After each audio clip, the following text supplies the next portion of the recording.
America's greatest asset is its people. And when it comes to ensuring that a country stays afloat with its resources, most importantly, maintaining a stable economy, then you have to check and feel the heartbeat and the pulse and the temperature of the people. Because when it comes to production as well, some of the industries that are running in the United States, most of them are tech centered. And when I remember an update that just it actually just gave surface, info on what Amazon did, firing over 100,000 employees and replacing them with robots and humanoids and AI. It actually tells you that America is staring at a future. I'll just call it a dystopian future where it's more of machines and less of human beings. So there's a possibility of erasure of humans in workspaces that initially were destined or were meant for humans. And when that happens is there's an influx of people who are devastated mentally, emotionally, and even spiritually, and even physically, frustrated and devastated. And the combination of that is more shootings, more suicides, drug addiction, home invasions, high crime rates.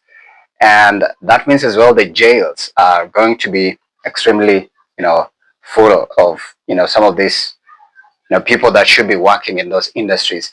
And I think it's one of the biggest mistakes that America has actually plunged itself into in terms of giving tech priority other than humans. Well, it couldn't be extremely detrimental right now as it looks, because this is just, it's actually an introduction to what's looming, what's impending. But also, America's greatest wound is its leadership.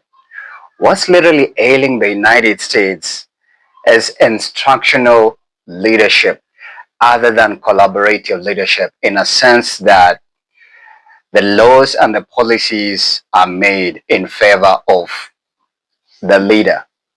So it's more of oligarchy than democracy.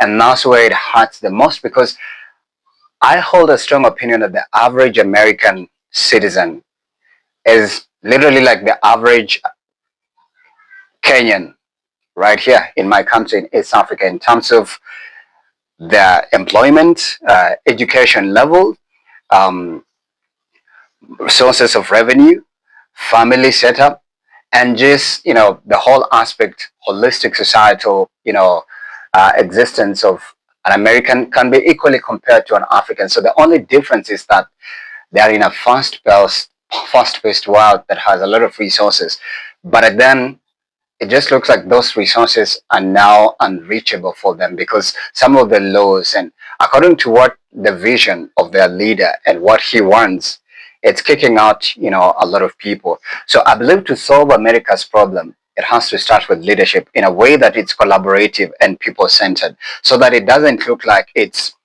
more Republicans first and then Democrats will come later. It looks like it's a battle now, and it's people against people, not like people against machine or the devil or something. So it has to start with solving first the leadership. Now, when it comes to America, you know, throwing itself at a space where, or curating this persona of it's me alone and I don't want anybody else, that could endanger the future, let's say, the future livelihood of America at large, because anyone who has ever thrived in anything and they become number one at it, they had a lot of support. So the threats should end, forming and curating and coming up, and even sometimes stipulating laws that automatically make them an enemy to other countries. It makes America vulnerable. So solving unemployment crisis in the United States is not a citizen issue, it's leadership issue. And then when you look at some of the billionaires, because some of those billionaires are close, they have very strong relationships with the president. They're prioritizing more robotics than humans.